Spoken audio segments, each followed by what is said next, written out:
In today's video, I'm going to teach you how to change time zone in Evernote. Adjusting your time zone in Evernote is important if you rely on reminders, due dates, or time-based notes. If your time zone is off, your reminders might trigger too early, too late, or at completely unexpected times. So in this walkthrough, I'll guide you step by step through the process of finding and changing your time zone, using the Evernote web interface. First, open your web browser and go to the Evernote website.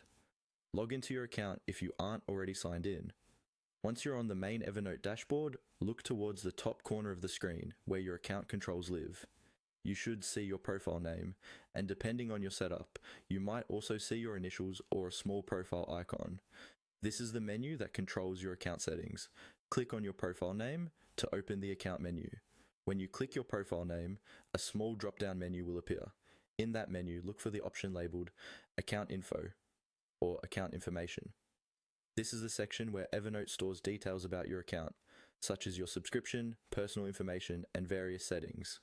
Go ahead and click on Account Info to open your full account settings page in a new tab or window. On the account settings page, you'll see several sections or tabs, each controlling different aspects of your account. Here, you want to look for the section labeled Reminders. This is the area where Evernote groups settings related to how and when you're notified, and it's also where your time zone setting is managed. Click on Reminders to open that section. Inside the Reminders section, you'll find the option to adjust your time zone. Evernote uses this setting to determine when to trigger your reminder notifications. So choosing the correct time zone is essential, especially if you've moved to a new region or you're traveling frequently. Find the time zone drop-down menu, then scroll through the list until you see the city or region that best matches where you are. Select that time zone to update it. After selecting your new time zone, make sure any save or apply button is clicked if it appears.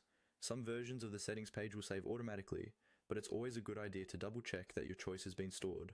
Once that's done, your reminders and time-based notes should now reflect your correct local time, making Evernote much more reliable for your day-to-day planning.